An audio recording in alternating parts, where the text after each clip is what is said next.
Guys, JD King here, filmmaker of Blue. Thanks for watching. Hope you enjoy the film and also find it informative and that it motivates you to stand up and make a difference in this country when it comes to overreaching environmentalism.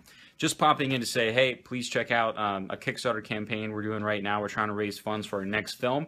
It's called Vice Bear. It's about the ice bear, the polar bear, that's been used and abused by climate change alarmists for years. But they've gotten the whole story wrong. They've gotten the facts backwards. And if they can't get this right, why should we trust them with anything else? That's kind of the gist of the campaign. We're going to be running it for 60 days starting today. So please check it out and consider supporting us. Thank you so much.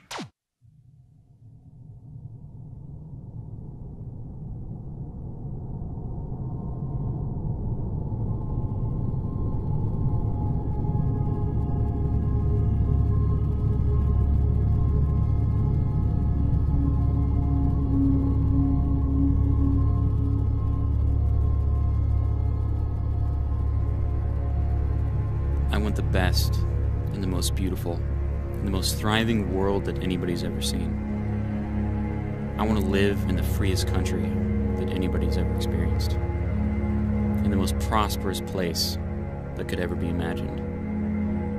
And I hope that 100 years from now, the environment that we live in, the freedom that we enjoy, and the prosperity that we've had will be nothing compared to what future generations will see. But I'm afraid that the solutions that our culture has about climate change and environmentalism and the green movement are answers that will not take us to where we want to go. I'm convinced that the ideas underneath the green movement, that its true motives threaten freedom, they jeopardize prosperity, and they limit the potential that we have to truly build a better, more beautiful world. I believe that there's a better way. And that's what this film is about.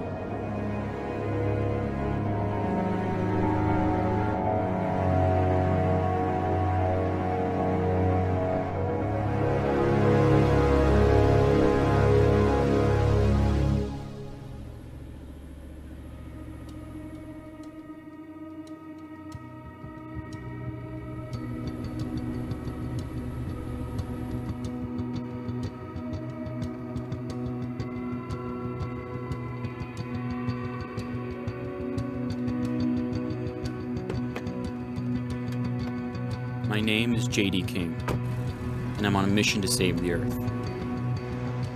I'm going to be exploring how environmentalism has negatively impacted our world and the people who live here by talking with leading experts and scientists who disagree with the status quo.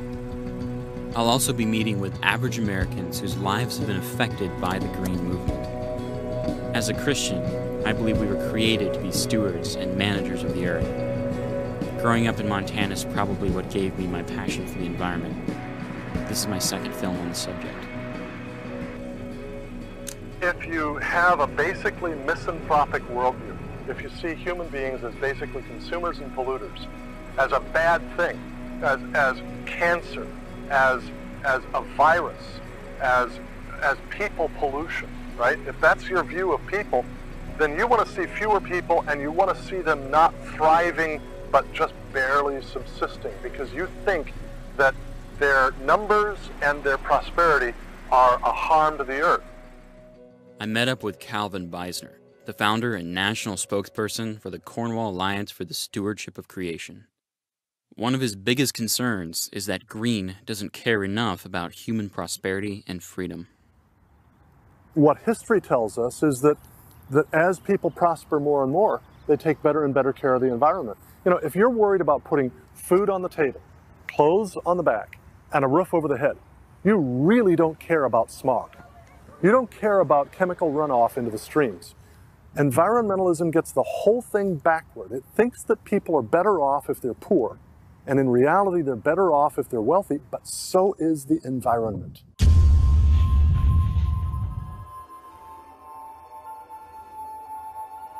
Forget the studies for a second, look at the world. You know, where folks have the resources to protect the environment and improve the environment, they do. You know, the environment in richer countries is better than the environment in poorer countries. You know, where folks have to rely on things like burning wood or subsistence farming, the environment suffers. You know, again, it's not a hypothetical, it's not a study. Anybody who's been outside the developed world can tell you that with their own eyes, right? I met Mike McKenna when he was touring the country as a spokesperson for the American Energy Alliance. The sides of his bus were covered in hundreds of signatures from people demanding less of green and more prosperity. You know, if you think that we can't deploy our energy resources in an environmentally responsible way, that's ridiculous. Because every day in every way we do that. And every day in every way we're getting better at it. And to imagine that the world is like it was in the 19th century, you're just not paying any attention. Green says that wealth creation is a bad thing for the planet. But the truth that I'm discovering indicates that it's actually one of the best possible things we can do for the environment because it gives us the resources that we need to improve the planet in the best way possible. Green also does not understand that energy production brings wealth, and with that comes something this country desperately needs: jobs. There's no doubt that the more you produce, the more energy you produce, you're going to encourage the manufacturing sector, right? If you think about oil and gas, right? Every job in the oil and gas sector leads to 3.5 jobs on the outside. Every manufacturing job leads to 5 jobs outside the fence line. So, you know, there's no doubt in my mind that if you make oil and gas more readily available, more reliable, less expensive, you're going to have more economic growth. No doubt. It's simple. A clean, healthful, beautiful environment is a costly good. Wealthy people can afford more costly goods than poor people can. So what about all the big corporations, you know, the big evil corporations that are raping and pillaging the planet at the expense of all the rest of us? You know what? That does occur. But the question we need to be asking is, compared to what? And what are the alternatives? Okay. First of all, governments have far and away the worst environmental records. Corporations don't come close to what governments do to their environments.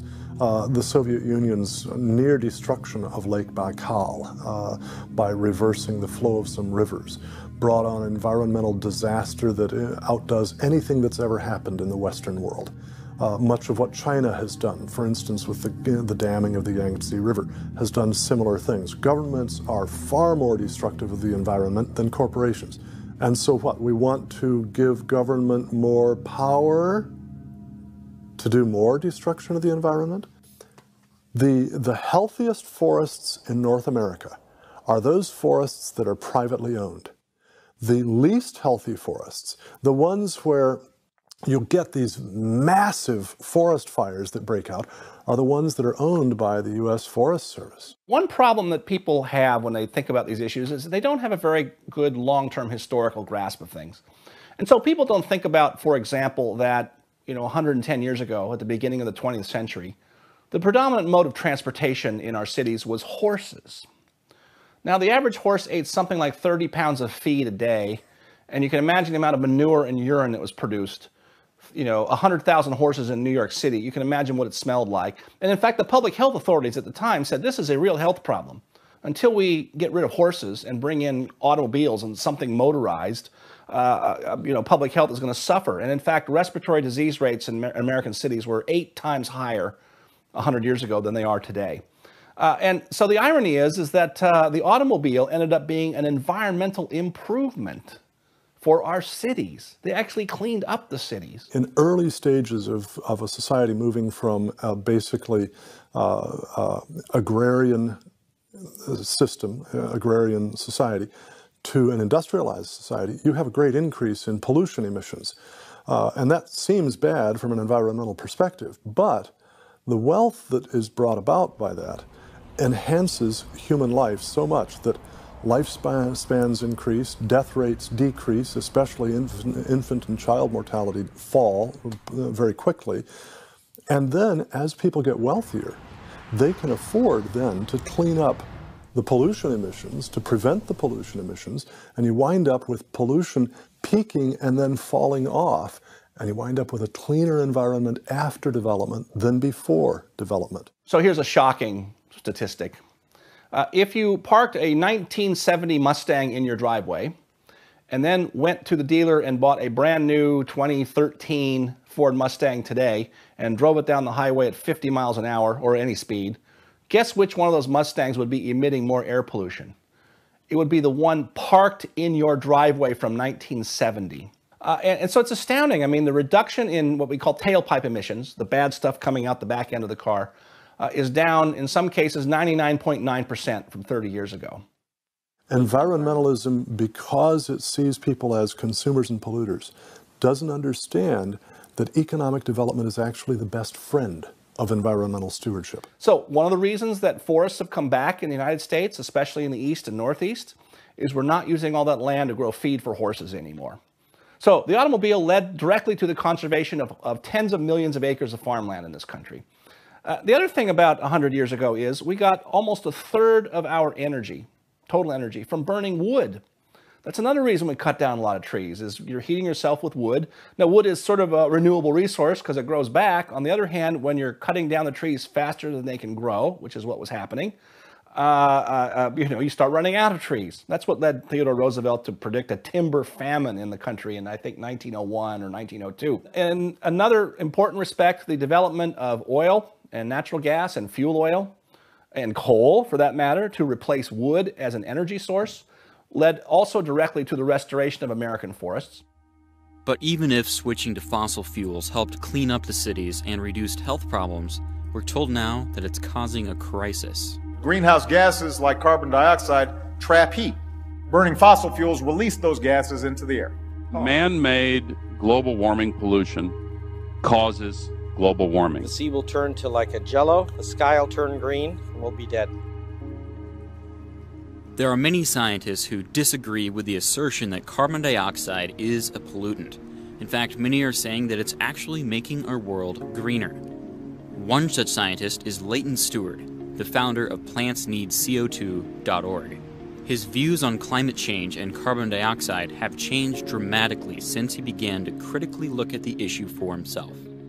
When I started this 7 years ago, I was on the other side. I assumed CO2 was the big problem. You've come 180 degrees. I've come 180 degrees. Wow. The CO2 level in Earth's atmosphere used to be 7,000 parts per million. You and I are breathing only 390 right now. And because I'm a geologist, because I'm accustomed to looking back to see what's happened to Earth over the past years to understand why it's like it is today, I have gone and taken the same approach on climate change and tried to see what this relationship has been in Earth's past climate.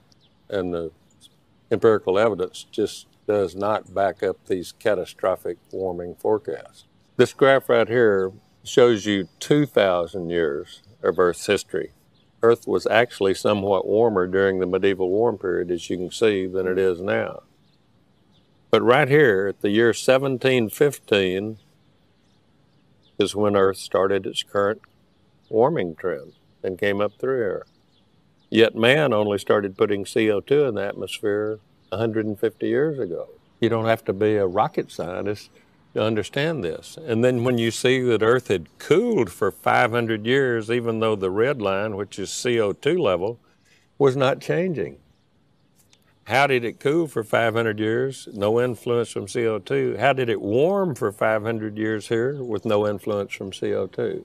If CO2 was supposed to be the big driver of climate change. The age-old test of a hypothesis is, will the hypothesis stand up to real observations? And CO2 flunks that test.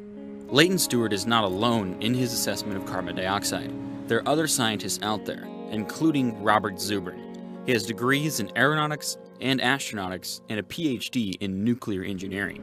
He calls those who promote the idea of catastrophic man-made climate change anti-human because they often overlook the plight of the world's poor. CO2, you're saying, is not something we should be that concerned about. The anti-humanists had a stronger argument in the 70s because a global cooling trend would have been harmful.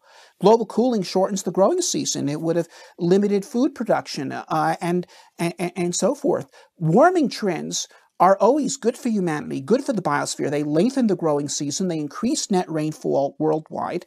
And CO2-driven global warming is the best of all because it not only lengthens the growing season and increases rainfall, and incidentally makes the world's climate more mild, okay, it accelerates plant growth. CO2 is the essential limiting ingredient for plant growth. We've had, since 1958, we have had photographs of the Earth taken from orbit. And what they show is over this period of time, during which time the world's atmospheric CO2 concentration did increase by 19%, the rate of plant growth on Earth increased by 15%. Okay, I'm not talking here about agricultural plants. Those have done much better because of the advance of agricultural technology. I'm talking about wild plants, jungles, forests, grasslands. These have grown faster because CO2 is more plentiful. And there's no doubt about the causality here because you can reproduce this experiment in the lab, and people have done so. If you increase the CO2 concentration, plants are going to grow faster. What we're doing is we're making the Earth a more fertile world. And yet the anti-humanists say, well, this is horrible. You must put a stop to it. If CO2 levels in the atmosphere were decreasing as a result of human activity, then they would have a case. But in fact, we're increasing it. We're making the world more fertile. And yet they still say it's wrong. I know the science, but not many people look at the theological aspects of this. Would we think that an architect who designed a building so that if you leaned on a wall, all of the structure of that building would magnify the stress created by your leaning on that wall so that the building collapsed? Would we think that that architect was brilliant? No, we'd think he was a fool, right? Global warming alarmism says that doubling CO2 concentration in the atmosphere could lead to catastrophic warming. Now, when you talk about doubling CO2 concentration in the atmosphere, that sounds pretty significant. Doubling, wow, twice as much, you know? But the reality is you're doubling it from 27 thousandths of 1% to 54 thousandths of 1%. Who in his right mind thinks that taking CO2 from 24 thousandths of a percent to 54 thousandths of a percent is going to cause climate catastrophe? Only somebody who does not believe that an infinite God designed, an omnipotent God created, and a faithful God sustains the climate system. What people are really overlooking here, and this is where the true environmentalists are on the wrong side of this issue, and they don't even know it, because the media is not telling them both sides of this issue. Carbon dioxide is the staff of life. We all learned in the 3rd grade that's what plants eat. Plants eat carbon dioxide. The more carbon dioxide you feed them, the more robustly they grow. Would it be accurate to say, if you switch to a bigger truck or a bigger van, you'd be helping the environment more than if you switch to a Prius? As long as they can clean up all the other bad things that come out of the exhaust, there's nothing wrong with putting CO2 in the atmosphere. Despite of the fact that the empirical evidence shows that carbon dioxide is not a pollutant that's causing catastrophic climate change, Green still insists that it is. But one must wonder why. None of this makes sense unless you realize that what they are trying to do is, first of all, to wreck the West and shut it down from within by environmental regulation in a manner that they couldn't do by the communism of the Soviet Union. Known as the High Priest of Climate Skepticism, Lord Christopher Monckton was my next interview. So there's an enormous funding bias in science caused by the fact that science is what we economists call a monopsony. Well, Christopher Monckton is regarded as one of the world's leading skeptics on the issue.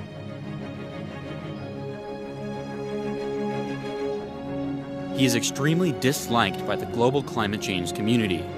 In fact, he's been kicked out of a UN conference in Doha, and an Austrian professor actually wanted him executed for daring to question the legitimacy of climate science.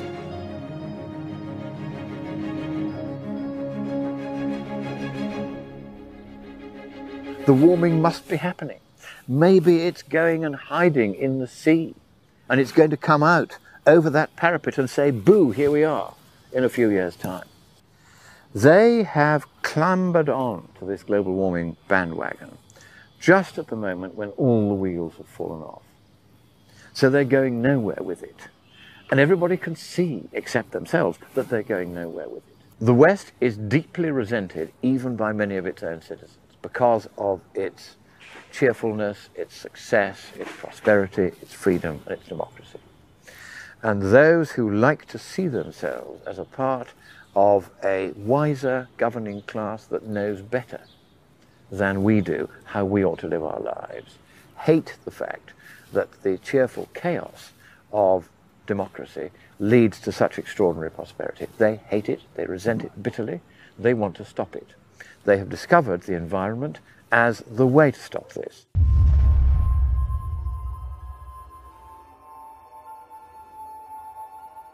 In the 1970s, there was a global cooling going on, natural global cooling. And the anti-humanists then said, look, there's global cooling. It's endangering us with a new ice age. It's being caused by industry, which is being driven by population growth and economic growth. Okay, they're out of control. They got to be put under control, put us in control. Then in the 80s, the climate trend turned around, it started to warm, and they said, look, there's global warming, it's being driven by industry, which is being driven by population growth and economic growth. They're out of control, they got to be put under control, put us in control. Okay, the problem changes, the solution is always the same. Put them in control. Global warming, the whole issue is not about weather, it's about power. The main cause of regulation now is the excuse that we must either protect the environment or save the planet from climate change. This is now the main source of regulation worldwide, particularly in Western countries. Of course, China is not regulating itself, so it can't build fossil-fueled power stations as we are in Britain. In Britain, this year, we are closing 6 of Britain's largest power stations because they're powered by coal and they're a slightly old-fashioned design. Our European masters, whom we do not elect, it's a dictatorship, have ordered us to close those power stations. The British government, which no longer stands up for the British people, is going to close them. It has known for several years it was going to have to close them. It has made absolutely no provision to replace the electricity from those power stations with nuclear power or new coal-fired or gas-fired power stations. So what's going to happen? The lights will go out. Environmental regulation can, like laws that restrict the use of carbon, cause freedom and prosperity to be reduced. When that happens, as I learned, life becomes more difficult for people all around the world. And it's not just about lights going out. This is a life and death issue. Tell me about this chart here that you showed me when we walked in. Everything we use is either made of carbon or made with carbon. Everything. This is per person income, average global income, okay, in dollars, $2010, adjusted for inflation, from 1800 to today. Graphed, however, against carbon consumption. This is one of the greatest stories ever told. This is humanity's escape from poverty. Billions of people escaping from poverty, enabled by increasing carbon consumption. And now you have people come along and say, we have to stop this. We want to stop the increase in carbon consumption. We want to stop this line from keep going up, which is exactly what it needs to do. Because while $9,000 a year average income is a great achievement, it's hardly enough. Okay, it's, 1/5 of the average in the United States today, and we still have some poverty here. And half the world is below the average. This thing needs to go forward. And for someone to say, no, we want to stop it. We're fine as we are. Let the rest of them starve. We don't care. Or better yet, let's impose the Kyoto Treaty and reduce carbon consumption back to what it was in 1990, okay, when the world per capita income was $5,000 a year. Okay, that was fine. That's good enough for us. This is the most reactionary, cruel, brutal, heartless policy that anyone could possibly propose. Okay, the moral imperative of our generation is to continue this march forward. This thing's a miracle, and this is what the Greens want to stop. American biofuels policy is estimated to cost about 192,000 excess premature deaths every year in developing countries. Our policy of not giving foreign aid to countries that use DDT in fighting malaria results in perhaps 1 to 2 million excess malaria deaths every year in developing countries. On a global scale, there are people around the world who do in fact lose their lives because of green laws and environmentalism. Even in America, the green movement continues to cause many people to lose their jobs and their livelihoods. Living in Montana has exposed me to many environmental laws related to land use or endangered species that failed to provide solutions to the problems they were created to solve. One example of this is the destruction of the timber communities in the northwestern United States. We had mining, we had wood processing facilities, and it was a vibrant economy. I mean, it was a great place to grow a family.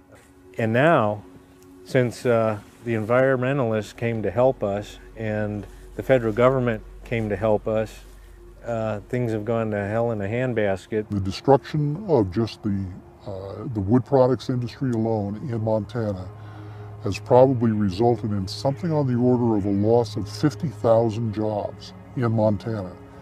And that is a huge impact on a state that has 900,000 people in it.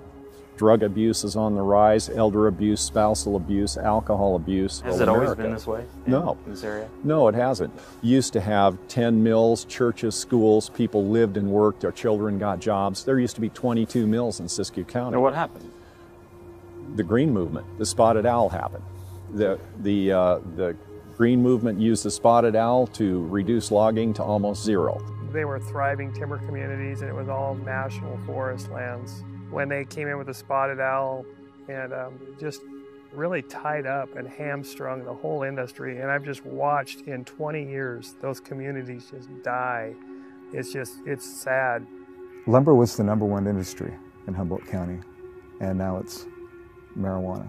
Groups like Earth First and Greenpeace, they send up kids, you know, and they chain themselves to the logging trucks and they sit in the trees. They have made our environment worse. Our socioeconomic environment is absolute disaster.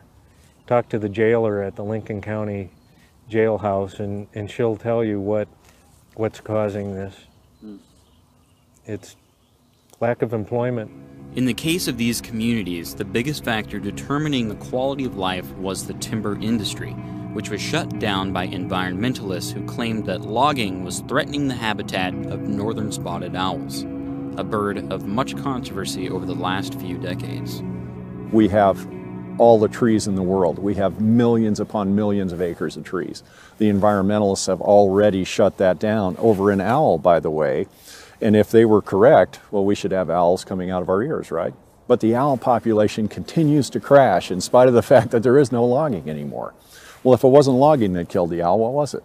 The regulation that comes out to protect owls protects their habitat to the point of trying to densify everything beyond what it could have been. So you're trying to prevent any kind of disturbance in the upland. Well, that's not reality for this ecosystem. He's got a 6-foot wingspan. He needs to be able to fly to the forest floor to eat the only food he eats, a wood rat, a dusty-footed wood rat, a pack rat. Well, now there are so many trees, the owl can't reach the forest floor with his wings spread, so they leave or they die. Do the environmental groups and activists understand this? I mean, are they clueless or what's going on here? Quite frankly, most of them that I've had the opportunity to work with are lawyers. I have yet to work with one that was professionally trained in natural resources, so it's all anecdotally. What they see is their reality.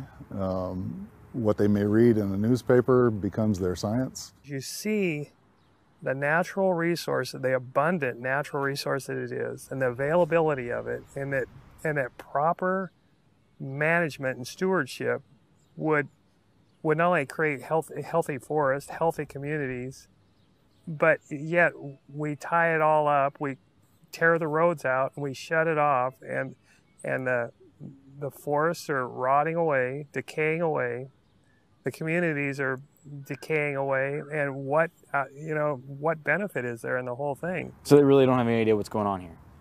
Well, I think they do, but I have to tell you, there's a very big difference between ecology and environmentalism. Ecology uses science. Environmentalism is a fusion of science and philosophy. So I am an ecologist who know how to manage this and manage it within natural parameters, but I'm not an environmentalist. So there's really not much left of the timber industry here anymore? Not much left to the timber industry, and there'll be less so because they're expanding the critical habitat of the northern spotted owl. I've been working on these issues for over 20 years, and I've seen the different initiatives that have gone forward and the regulations that have gone forward, and it pretty much we're small family farms and ranches here, and they just can't survive under the burden. The burden of the regulations? The burden of the regulations. The bulk of our children have moved away from this county. There are no jobs in this county. This county, the official unemployment rate, I believe, is somewhere around 23%. The unofficial, according to the Sheriff's Department, is somewhere around 35. Whoa. Yeah. And this used to be one of the most prosperous counties. This county was in California. This county had the highest timber receipt revenue of any county in the state. There are people today in rural America who are concerned about the future of their property rights. Among the many green initiatives targeted at them these days, in the Pacific Northwest, we see that one of the biggest threats lies with the environmentalists pushing to demolish the dams. Dams that provide them with clean, cheap energy, and more importantly, with water. We're removing dams across the United States. Bruce Babbitt just recently said we need to consider removing over 75,000 dams across the United States. Now, for the green movement, a lot of dams are hydroelectric dams, and people say that it's because of the fish that we need to remove dams. Well, we build ladders. We build fish ladders. We could put a fish bypass tunnel. I mean, so if the fish aren't really in danger, why do the environmentalists want to blow up the dams? Money. I mean, this is easy. The Klamath dams, for example, there's about $2 billion riding on getting those dams out. Who's going to get that money? Yeah, wait, they get money for taking the dams out? Oh, you betcha. They're projects. You know, they can do some projects when they take those dams out. First of all, the dam removal is worth about $1.1 billion over 20 years. Next, the restoration, the quote, restoration projects to renew and enhance the environment. Those are worth another $1 billion. Who's going to get that money? Nature Conservancy, Cal Trout, Rivers Wild, River Keepers, the Karuk tribe, the Yuroks, the Hoopas, all of the people who want the dams out stand to gain the money. And the only people who are going to get thrown under the bus are the taxpayers, the property owners, the water right owners, and the people who receive the power. I had a friend tell me about the dams, that they wanted to remove the dams here. And that's actually why I got involved in stuff, because I sold my home in Clayton and took all my money and bought a home up here.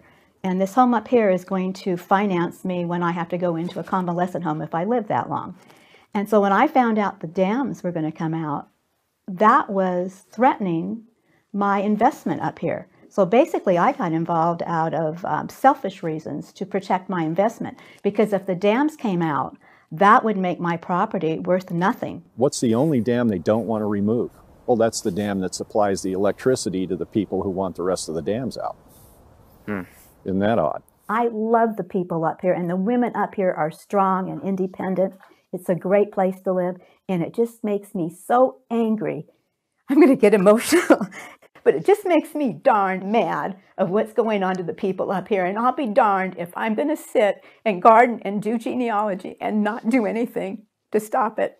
My wife and I own a small town radio station. We're also ranchers, and we raise livestock. So this is very important to us because we're trying to protect our livelihood. We're trying to protect this community from economic collapse. These forests now carry 10 times the typical number of trees they carry, which means a lot of transpiration, sublimation. There's no water left in the river because the trees drink it all on the way down the watershed. You guys have pine beetles here yet? We have pine beetles here. We have catastrophic wildfire, which puts a lot of silt and junk in the river so that the fish die, and then they blame the fish dying on the ranchers. Yeah, it's crazy. So it isn't. It's an agenda, and it's very carefully crafted. You think it's part of Agenda 21? You think Absolutely, that's real? Positively. A lot of people hear Agenda 21, they think big conspiracy. But you're saying part of shutting down the economic development, the natural resources, which is destroying this community. But you're saying that's planned. That's the end game. When I ask myself, do all of these agencies and all of these NGOs sit down every Thursday and have a conference call about how to further Agenda 21? No, I can't think that's true.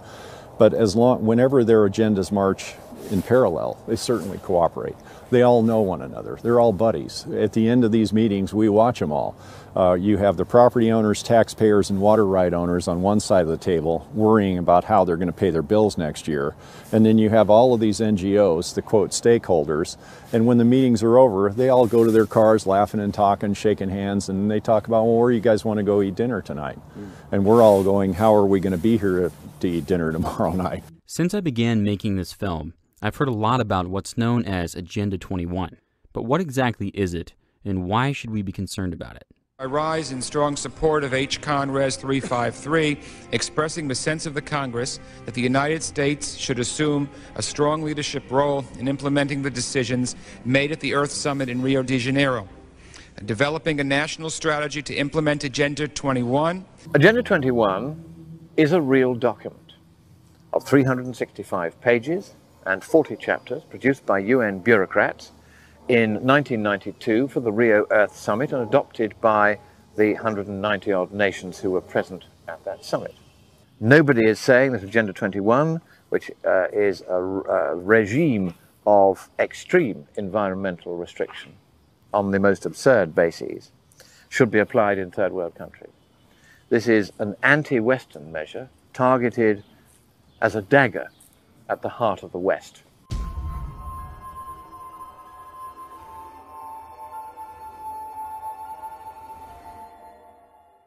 The Earth Summit Environmental Leadership Act, as this is known, presents us with an opportunity to follow up on the important work of the Earth Summit to develop its blueprint, Agenda 21, for global environmental action. The goal is, under Agenda 21, in writing, this is not conspiracy theory, this is a conspiratorial fact. The objectives under Agenda 21 are to reduce human population by 85%. So how do you reduce human population by 85%?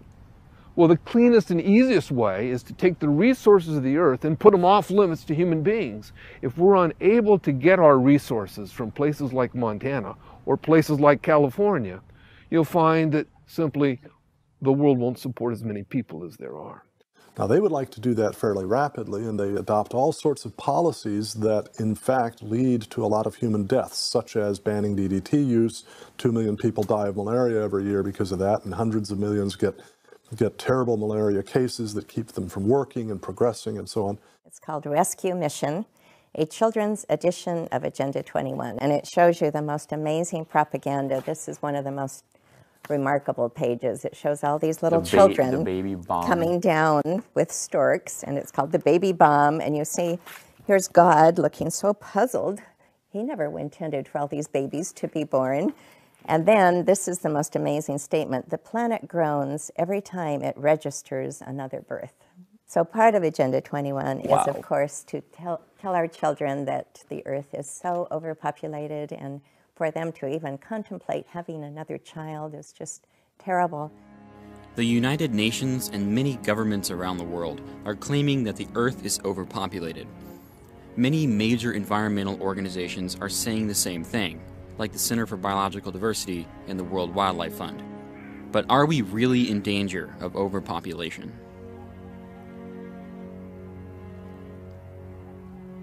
The reality is that even just simply the decline in fertility rates, because people are afraid of overpopulation, because governments promote family planning and often through coercive means, such as China's one-child policy, because of this, the majority of the world's leading demographers now predict that by somewhere around 2050 to 2060, the world's population will peak. After that, it will begin to decline precipitously, so that it is entirely plausible that we would hit the 500 million. In fact, we would hit 300 million as total world population around the year 2300. That's 290 years from now. And the disruptions that will occur because of that are immense. Population is bad, they say. The Earth groans every time it registers a new birth. That's what they say. And you're saying we need more The world people. needs more people. The world needs more people. Because people are not just consumers. People are producers. And not is it merely true that every mouth comes with a pair of hands. If that was all there was to it, then human well-being would be neutral with regard to population. It wouldn't increase or decrease. But every mouth comes with a brain, and the more people there are, the more inventors there are, so the faster the rate of technological innovation.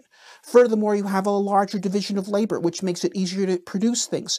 And you have a larger market, which makes it much easier to invest, because you have a larger market to sell to. So to invest in everything from R&D to new factories to new transportation infrastructure.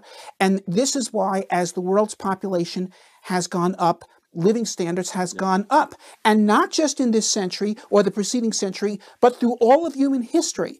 Okay, and we live much better today, not only because of all the people that are alive today, but because of all the people that have lived in the past. I mean, just imagine that if Malthus had been listened to and his ideas had been enforced as policy effectively, so there have been half as many people in the world in the 1800s as there actually were. Yeah. Well, you could get rid of either Thomas Edison or Louis Pasteur. Take your pick.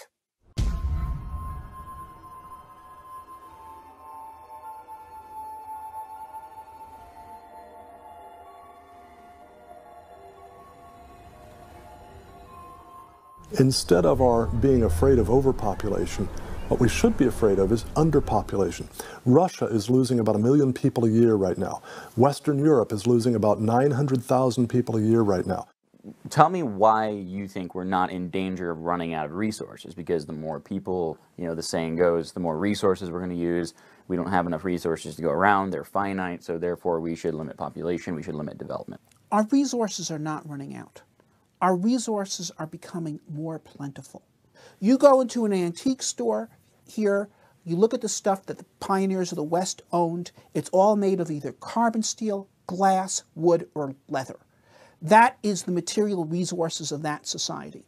In 120 years, we've gone to a whole new array of resources. I mean, most of those people never saw a piece of aluminum, let alone plastic or fiberglass. Yet aluminum is the second most common element in the Earth's crust. Silicon is the most common element in the Earth's crust. Price functions in economics as a measure of scarcity. The more scarce something is, the higher its price is. The less scarce it is, the lower its price is. For every extractive resource, the long-term price trend, and there are ups and downs in between, but the long-term price trend is sharply downward. Now that downward price trend is a clear economic signal that the resources, mineral, plant, animal, are more abundant now than they were before, even though we've used some up. We've used far more oil than the entire known world reserves of 1940. But the entire known world reserves today are far greater than they've been at any time in history. But what if we run out of oil? We never will run out of oil. That's because if actual quantities of oil out there in the earth become small enough, the price of extracting it and using it will become so high that nobody will bother with it anymore. Why aren't we worried now about running out of whale oil? In the late 19th century, people were worried about running out of whale oil. We're not worried about it because as its price rose, while the whale population dwindled, that sent a signal economically. There's money to be made by providing substitutes for whale oil. And Thomas Edison went to work, and after 900 and some experiments, he perfected the incandescent light bulb, and that gave us a way to use electricity to make light instead of whale oil. Demand for whale oil plummeted around the world. Bingo, the whale populations came back. Similarly, if we ever reach that point where we're running out of oil, the price will rise so high that it will push us to use other things as a substitute. And historically, we keep discovering that the new substitutes are cheaper than the old ones. Hydrogen is the most common element in the ocean. Okay? Once we develop controlled fusion, hydrogen will represent a huge energy resources. A single gallon of seawater would have as much energy as 350 gallons of gasoline. Okay, these resources are phenomenal, and they are unlocked by human creativity. And so it's against those who are the control freaks on the one hand, and those who are the freedom lovers and democracy lovers on the other. That's the fundamental divide in politics, and it always has been. We now see it in a particularly poisonous form because modern methods of communication have enabled the totalitarians for the first time successfully to organize themselves on a global scale. And totalitarianism is, of course, this desire by the governing class to control absolutely every aspect of everybody's life, and whether indeed they're allowed to live or die, down to the last dismal, dim, flickering, poison-filled light bulb. In most of the places where you have severe poverty, they also have socialism or communism.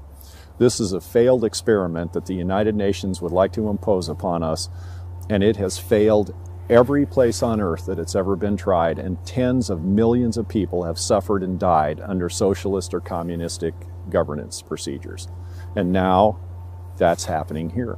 And look at the result. Lincoln County, destitute. Siskiyou County, destitute. We have all the wealth in the world, and we're not allowed to touch it. We're not allowed to use the wealth that our own property produces. And here's the thing for Protect Our Water and the people here. We will fight to protect our property. We will not go quietly. We go into these meetings and we tell the people from Fish and Wildlife and California Department of Fish and Game to pound sand. We will not get their permits. We will not submit. And if it comes to it, we will fight to protect our property. What else can you do? Well, personally, I would rather die on my feet than live on my knees. And the Constitution gives me the right to do so. Right now, with all of the environmental regulations, and I live in a beautiful place, this is where I found out what they were doing. Nina Pellegrini is a Cuban refugee who lived under communism. She has devoted her life to warning people on the dangers of communism and on the loss of freedom and liberty in this country. And it wasn't until I realized that they were doing the same things that I experienced in Cuba. And that's what woke me up. And this is the parallel between totalitarianism and environmentalism.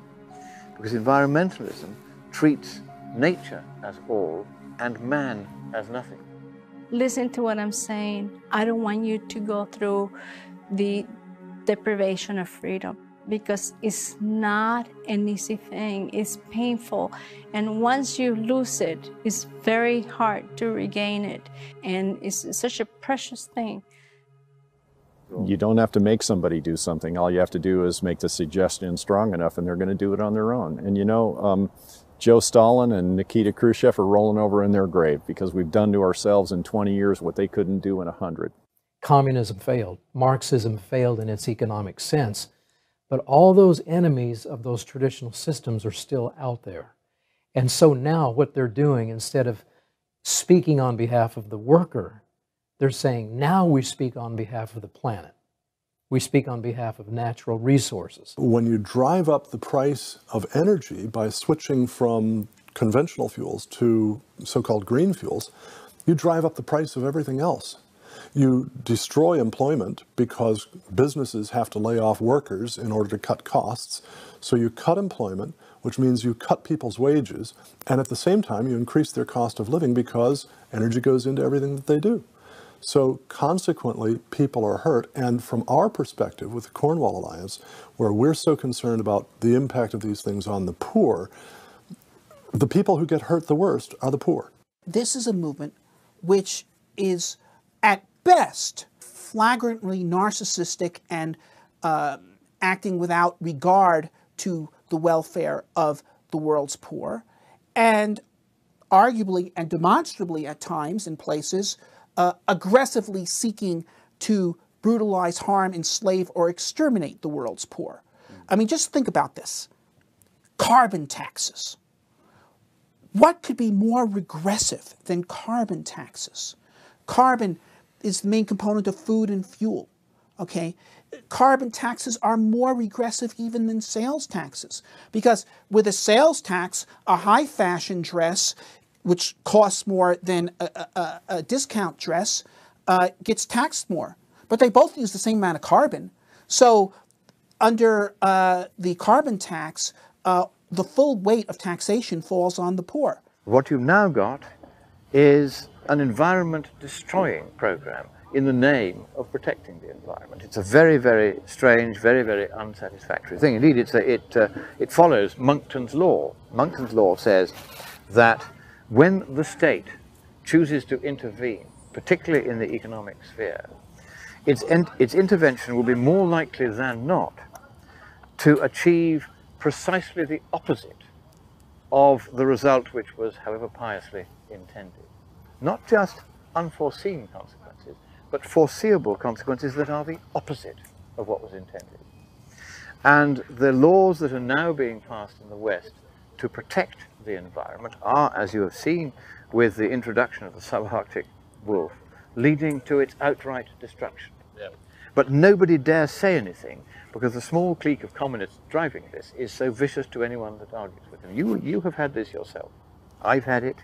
This is what goes on. But we have to face communism down. We have to say, no, we are not going to introduce the Communist International in the name of saving a planet that doesn't need to be saved. We must get back to doing the science and the economics. No matter what games they play with trying to refine fascism or socialism, that without the principle of economics adopted by America based on private property and free enterprise, that nothing's going to work. What we need what the Constitution guarantees us, and that is a bottom-up system of government, where local communities make decisions for themselves based upon their property rights and their legal rights, and then we are responsible for the consequences of our decisions. That's why private property works, because if I'm irresponsible with my stuff and my property, I'm the only one that suffers. But when you have a regional governance, when you have a socialistic form of government, you place everyone's assets under the control of a few. And those people are capable of greed and self-interest and selfishness and corruption. And you see a tremendous amount of that in the green movement, in the wolf, in the spotted owl and the coho salmon. This is greed and corruption run amok. Scientific misconduct, junk science, poor accounting, outright theft, like the Yurok biologists. They forged all the spotted owl surveys and stole $1 million from the tribe in the process. That's what happens under socialism. The socialistic and communistic roots of the Green Movement are undeniable. But I wanted to take a look at a deeper level, the philosophical. Culture is externalization of what is inside us, the ideas, the beliefs, the values, the traditions. I met up with a renowned author and cultural analyst, Vishal Mangalwadi. Born and raised in India, he was once arrested and put in prison for trying to help the poor help themselves. He has spoken on the environment numerous times, and his background gives him an unparalleled ability to compare and contrast different cultures and the ideas that separate them from one another.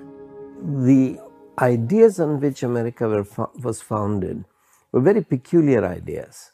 Once you reject the basis for those ideas, which was the Bible, then you can't sustain the kind of society you have had. So you have to destroy everything because the progress of the West was fruit. The root was the Bible. And what you've done is rejected the roots, and the fruit have to dry up. You know, people just need to be wary of how all of this fits together and dig down to an understanding of what's going to make America work again and what's going to allow humanity to begin to thrive once more. And what we have to really understand is that about the Agenda 21 assault, the real goal of the internationalists is the takedown of America. It's the takedown of the American ideal that we each own ourselves, that our lives are free, and that we're not bound by the kinds of limitations that we're feeling these days.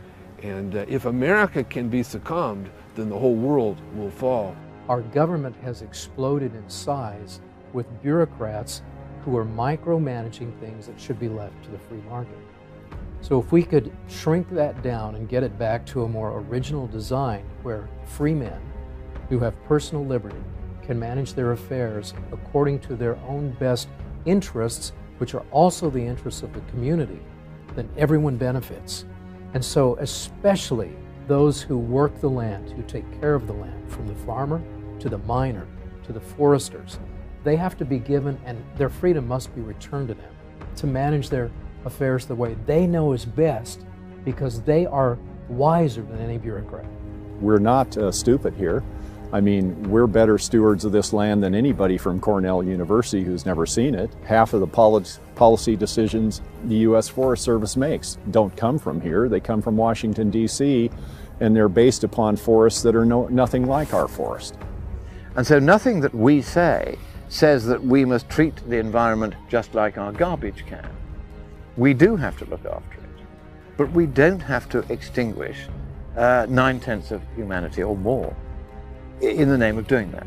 We are created to establish our dominion over nature, which means transcending nature in our minds first and then imposing the fruits of our imagination upon nature. We should at least be managing within an ecological balance, which we're not.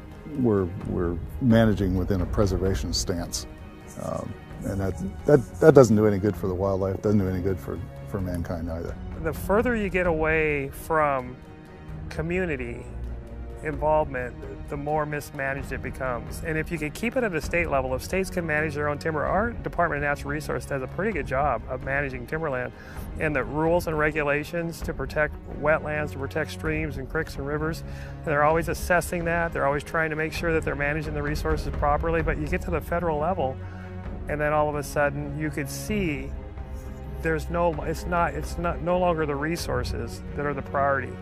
And, you know, as you're aware of, there's a bigger agenda. Liberty works. Freedom works. Life, liberty, and the pursuit of property is what our founders gave their lives for. And we can do it, whatever it is. Not just economic development, but economic development in the sense that we maintain some wilderness or backcountry, primitive areas, these kinds of things for us to enjoy, because that's one reason we're here. In the West, you were successful economically because you were learning management. If I'm created to manage, how do I manage? How do I govern? What are the best and the most efficient and most productive ways? The most important purpose of government is not to restrict freedom, but to protect it at all costs, because it is through freedom that we are able to create. It won't be just Australia, it won't be just California. It will be the West as a whole that rapidly becomes, as Europe already has, an insignificant, economically collapsing backwater where nobody would dream of doing any business. And so we are killing the goose that laid the golden egg. We're protecting things to death. Protecting things to death. Yeah. I mean, it's not good to be in the forest and become warm and fuzzy, you know. Most environmentalists assume that the world as it was first made, or as we happen to find it, is maximal, that that's the best. That's not true. And in fact, even decent ecologists know that that's not true. There is no such thing as ecological equilibrium. And we don't have a responsibility to try to sustain ecological equilibrium or nature best untouched by human hands. That's not the point. Our task is to reflect God by enhancing the beauty, the fruitfulness, and the safety of the earth to the glory of God and to the benefit of our neighbors. Don't we all want a flourishing world to live in? Don't we all want to see humanity thrive? Don't we all want to be free? In the end, I discovered that not only can these things go together, but they need each other. We can have a good environment, but we can't have one without freedom and prosperity. Environmentalism and the green movement consistently compromise on all of these issues. It's time to axe the green movement and replace it with something better. The old saying goes, you can't beat something with nothing. So instead of just saying anti-green, it's bad. And it's not all bad. You know, the concepts of being good stewards is a good thing. But what about creating a new identity that encompasses all of these ideals and calling it blue instead of green? Like the sky or blue the like the ocean. sky. To creates a positive identity for what we believe in. B, beautify the earth. We all want clean water, we all want clean air, we all want healthy environments to live in. L, liberate man. Yeah. Freedom and private property rights. Liberation. U, utilize our resources wisely for the benefit of mankind and for the benefit of the environment that we live in. And E, enjoy it. Sounds good to me. Very good. Wonderful. Let's do it.